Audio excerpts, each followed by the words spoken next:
And welcome to The Verdict. Mick Cornett with Kent Myers, back as we are each week to talk with interesting guests about specifically interesting topic, and nothing is more topical here in the last week of September than college football and college athletics. College athletics, particularly this Sunday, the University of Oklahoma's college athletics. We're going to have back again the athletic director, Joe Castiglione, who's been a guest many times. He's always gracious to give us his time, and I know a very busy time of the year, although I don't know when his slack time of the year is, since he has to say grace over all the sports, no matter when they're played. But yeah, we're going to talk a lot about what's going on at OU in the athletic department. Always enjoy his big picture perspectives. He's quite a man. He is indeed. Joe Castiglione, our guest today on The Verdict.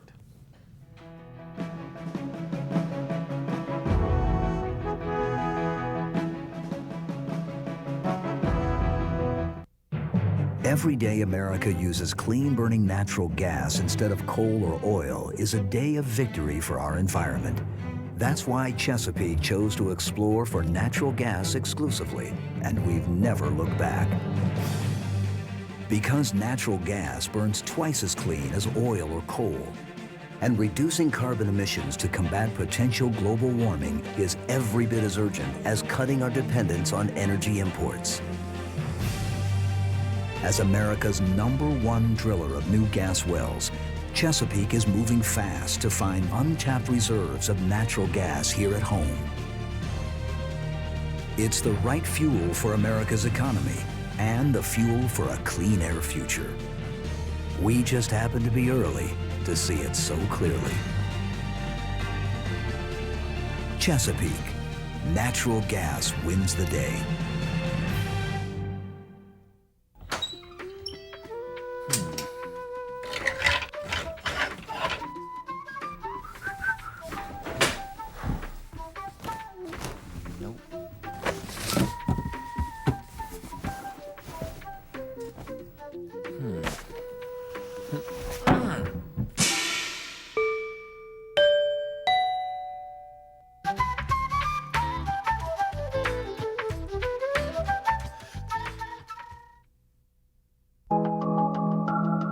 A friend in the digital age is there when your daughter emails you pictures of your newborn grandchild. A friend in the digital age is there when you shed a tear during the last episode of your favorite TV show. A friend in the digital age is there when you stay up all night talking to your new love. For all the great moments you've had and will have, Cox is your friend in the digital age. Hi, this is James Garner. Hi, this is Reba McEntire. Hi, this is Johnny Bench. Hi, I'm Barry Switzer. Hey everybody, this is Vince Gill. Welcome to my home state of Oklahoma, where we'll be celebrating 100 years of statehood in 2007. Our strength is our people, and the 2,100 Oklahomans from the Cox Communications family are proud to be part of Oklahoma's story. Cox and Oklahoma, true partners. Happy birthday, Oklahoma.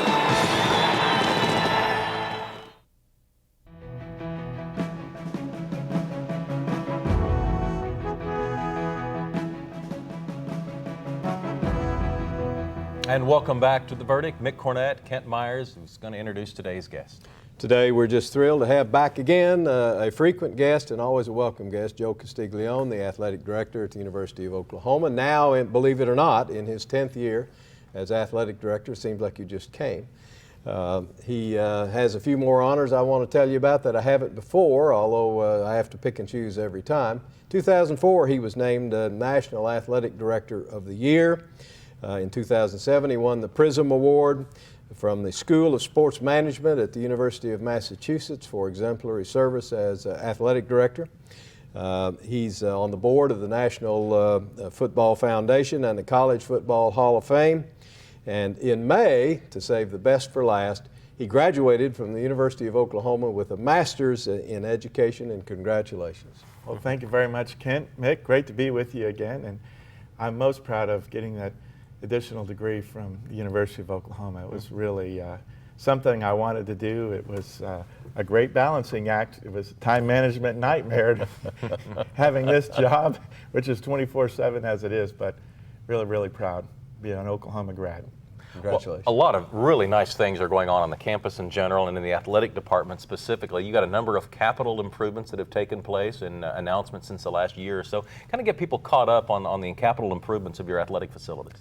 Well, each and every year we do this show, we probably will always have something to talk about. In the past year, we've finished a renovation of our field house. Actually, we're involved in another expansion as we speak. We've also done some more work at the football stadium, some items that we identified during the earlier plan to expand and refurbish the Gaylord Family Oklahoma Memorial Stadium. And people that frequent the west side of the stadium and the north end have realized the amenities are much better there than they've ever been before. Of course, there's always something we're trying to do that really helps all of our other sports programs. And I guess in the next several weeks, people will notice more work going on west side of Lloyd Noble as we break ground on an indoor tennis center. You know, our tennis team has never had an on-campus place to practice indoors, and most of their early part of the season, they're practicing indoors, and they drive 45 to 50 minutes up to Oklahoma City to practice, so we'll have that for them. But gymnastics and baseball and softball and really virtually every other sport that we sponsor are all on the radar screen and have something done to their facilities, so it's always going to be something to talk about for us. You're never finished with that? Never. Well, that's good. That keeps your job Just interesting. keep raising money. You know, with President Boren leading the way of raising money, I've got to keep up with him, which is a virtual impossibility, but at least I'm making a good effort. Let's talk a little bit about football. The team seems to be off to a great start this year so far. Well, we really are. We feel good about our opportunities going into the season. We always have questions regardless of what kind of year you've had or the kind of year you hope to have. But Coach Stoops and his staff do a wonderful job of getting our players in the best position to have early success. They don't try to throw too much at them too fast. We have a long season. Every game means something, particularly in the BCS situation that we're in.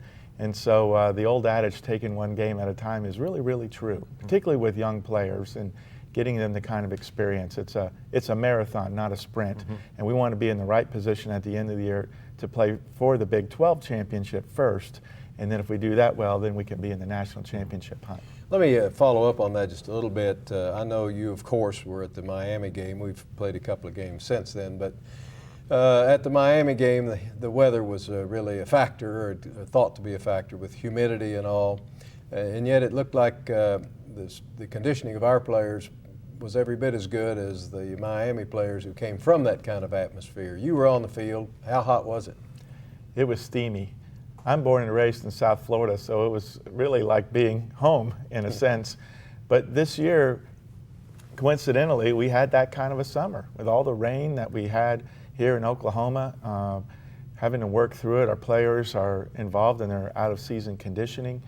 Our strength and conditioning coaches do a great job of managing their time, the little time that we have with them, to try to get them not only at the peak of condition fitness-wise, but to be able to be acclimatized because of where we play in the part of the country. You don't necessarily know that you're going to play in hot, humid, steamy conditions, but you have to be ready for it all. And so they've done a great job, and that's a big reason why we can focus on technically how we get better, because it used to be where you show up at the 1st of August, and those first few weeks were geared toward getting into condition. You know, if you don't come into camp in condition, you have no chance to get ready for the first of the season. You just don't.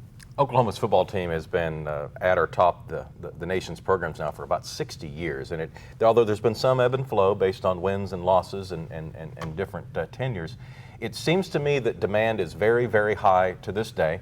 Yet we live in a day when virtually every game is televised. And if you went back 20 or 25 years ago and you said, well, the television will hurt ticket sales, but it seems to me that television ratings are up and ticket sales are up. How do you keep feeding this monster and getting it bigger and bigger and bigger? It just does not seem possible. Yet whatever is going on down there in that football program continues to exceed expectation. Well, first we have a point in our core values amongst integrity and the respect we have for others and the way we celebrate our diversity. There is an item in our core values that is a commitment to continuous improvement. As happy as we are about the kind of tradition that we have and what we need to celebrate, we're always trying to get better. And we try to get our fans to be educated how they can get better too. And we have to make sure that our program and our product, if you will, is accessible and affordable. And even though we're on television, and even though television does create some inconveniences for our fans, we try to moderate all of that. And whatever we gain by the television exposure or the support of our fan base, we invest right back into our program, keeping quality coaches, making sure our facilities are state-of-the-art, having all the resources necessary for student athletes so we can continue to grow. We have all these competitors out there that are trying to do the very same thing, and so we have to be even better at doing that. And I feel very fortunate that we're in a place like the University of Oklahoma where people embrace it. It's more than just football, it's more than just a sport or a fall event. I mean, it's part of our culture, and we recognize how important that is, so we always try to get better. And you know, President Boren, you know, really keeps a good perspective on everything. We're trying to be a good reflection of the institutional mission, but there is something to say when we're the winningest football program since World War II. I mean, of all the ebb and flows, as you said, Mick, of all the success and even some disappointments along the way, to have that level of consistency is remarkable. You were saying off camera before we started that you've had a number of years of sellouts every year. How far back does that go? Well, we've sold out every game since the '99 season. Really, Bob Stoops' first home game is every game has been sold out. And of course, during that time, we've expanded our stadium by about 11,000 seats. And so the demand and the interest is still there. You know, we're managing it, as you asked and stated earlier. We have a state of 3.2 million people, so filling that stadium is really, you know, the goal, but it's also a great achievement, especially when we think we have two other Division 1A programs in the state, in Oklahoma State and the University of Tulsa. Very few places like that can do that consistently. Let me jump in and get us to a break. We're visiting with Oklahoma's Athletic Director, Joe Castiglione. You're watching The Verdict, and we'll be right back.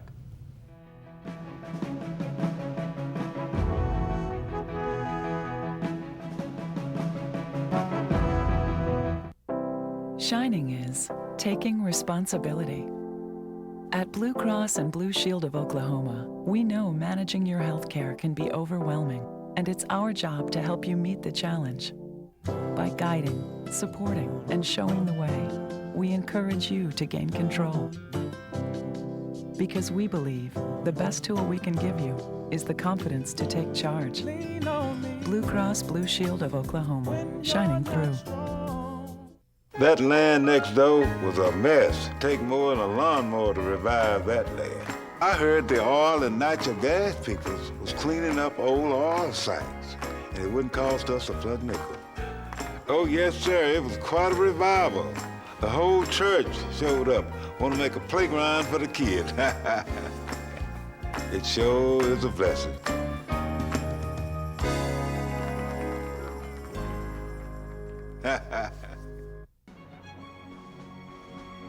Wilsey, Meyer, Eatman, Tate. We're accountants. We do taxes, business valuations, estate planning, and consulting. And we're right here in Oklahoma, working with the owners of small and medium-sized businesses. Steve Wilsey and Stuart Meyer have the resources and the experience. Wilsey, Meyer, Eatman, Tate in Oklahoma City and Tulsa. Once again, the people have spoken.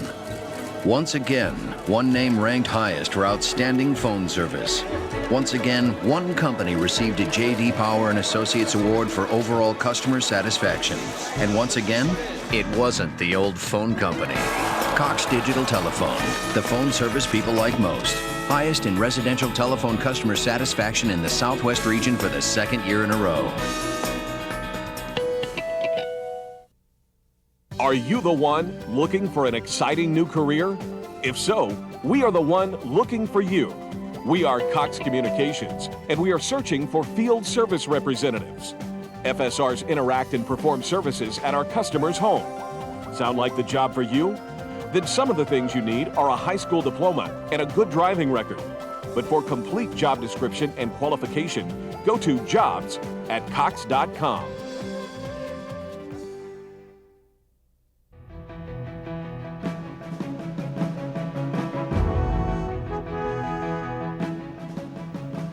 Welcome back to The Verdict. Mick Cornett with Kent Myers and our guest, Oklahoma Athletic Director Joe Castiglione. You have a new head of the Big 12 Conference. And we're really excited about welcoming Dan Beebe as the commissioner, but that's a little bit of a misstatement because Dan's been with us now for almost 4 years.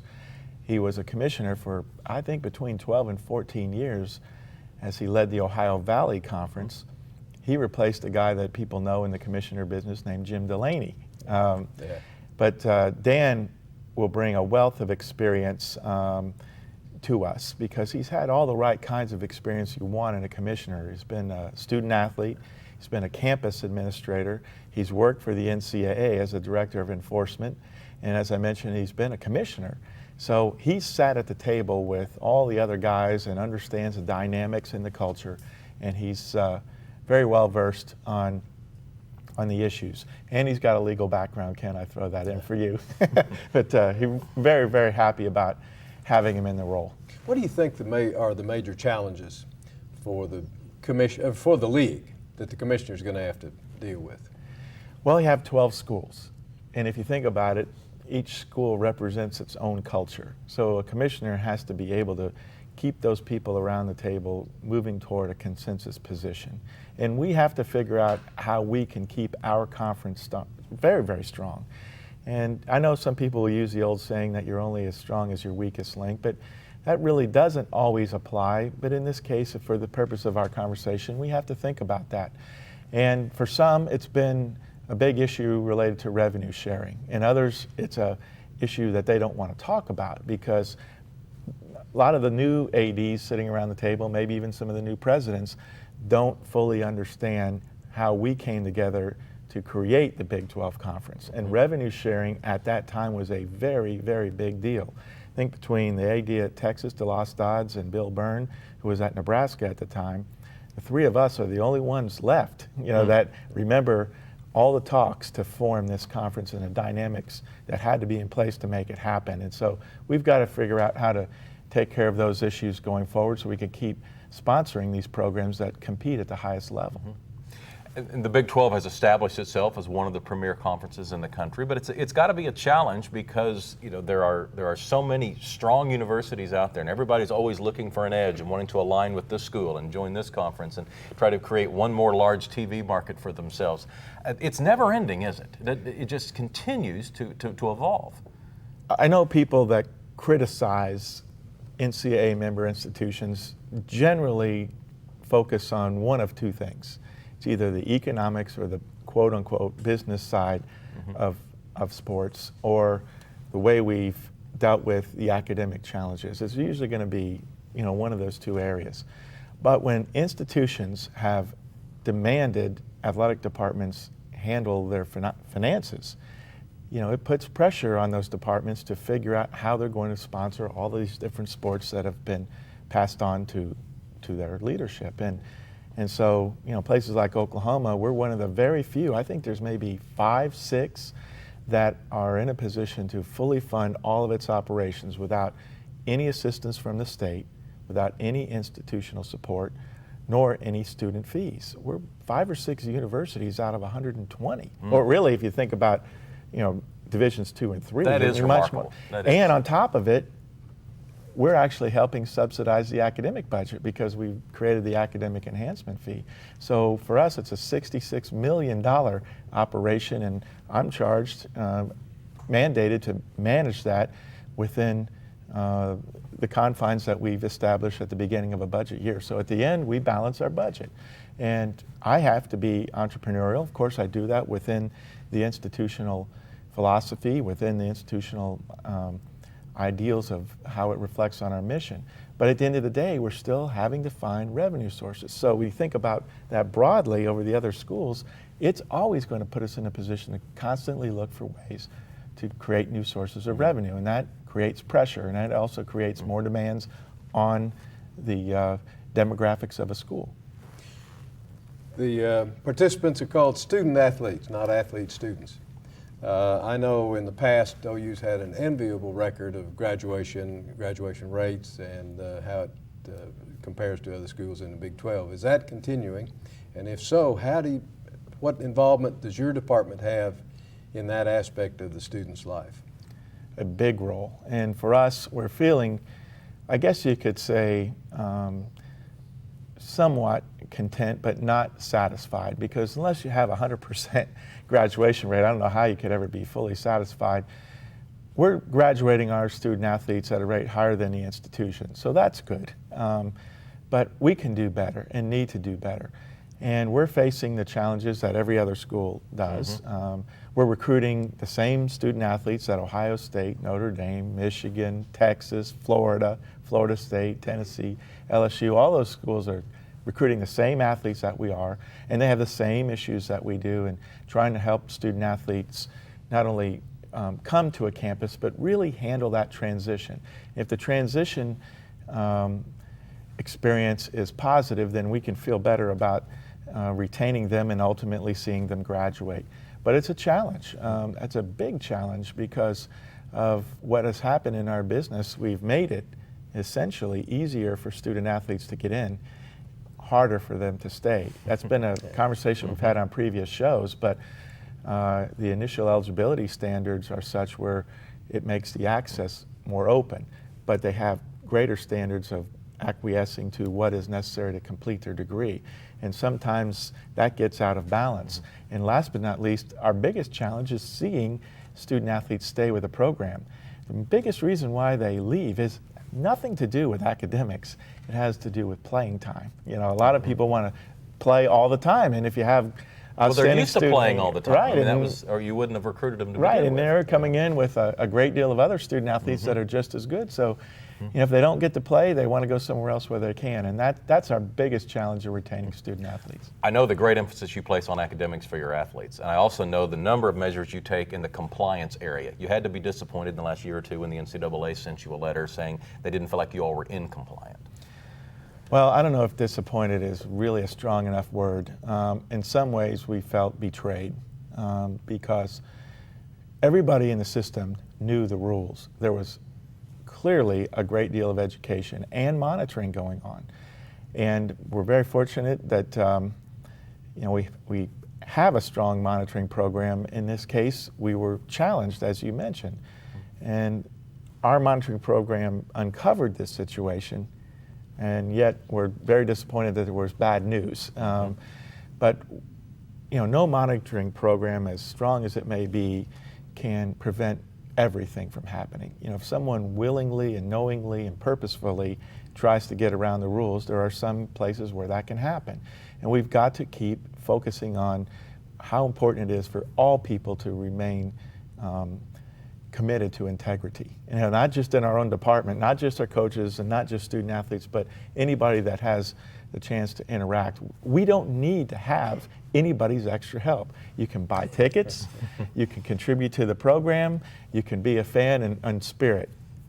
Don't do anything else. We can take care of the rest. You know, just help the university and we'll take care of the rest. And we need people to be committed to that just as much as they're committed to seeing our program be successful. Well, we appreciate your work. It's an amazing how much positive publicity representing the state of Oklahoma comes out of the University of Oklahoma and its athletic program. Well, you see it all over the country, I expect. Absolutely. And when you talk about the Sports Illustrated covers through the year and the positive things that are generated through your athletic department, Joe, the state really owes you a debt of gratitude, and you and your staff and everyone else down there. So, well, I appreciate it. It's a team effort, but it's also a good time for me to mention again that we can win at the highest level doing it the right way with class and integrity and dignity, and we're going to continue to prove that we can. Appreciate being on the show as always. And we'll be back with the final word after this.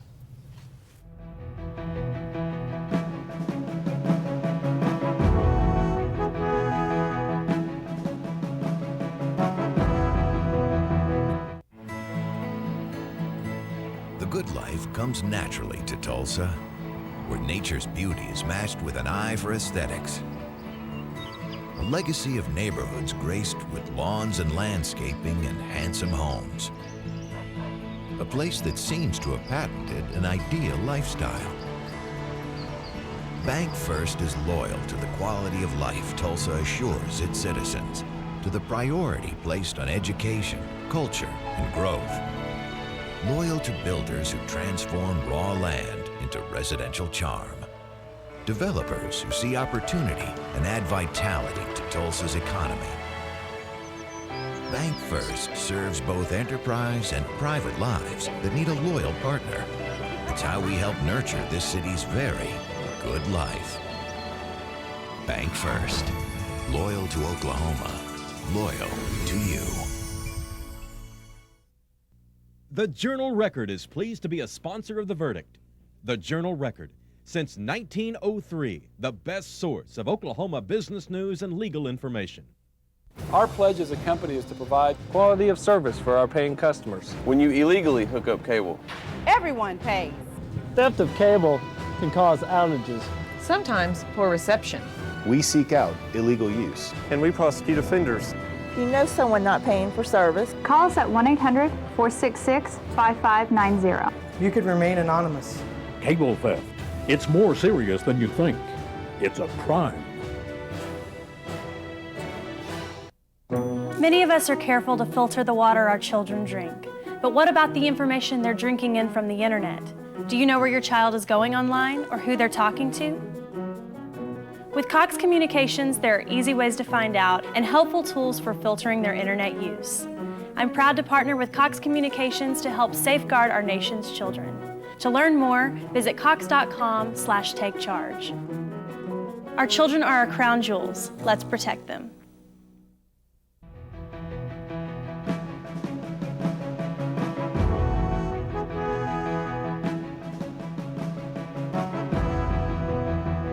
Wrapping up our show with Joe Castiglione. Boy, he's doing a great job down there. He is. Always glad to have him back. He's very gracious with his time. Yes, he is. And if you'd like more information on the University of Oklahoma, or specifically Joe Castiglione's athletic department, you can go to ou.edu. That's on your internet typing. And, of course, you can always go to our website and recommend a show that you'd like to see down the line, right here on The Verdict. That website address is theverdict.tv. We'll see you next week.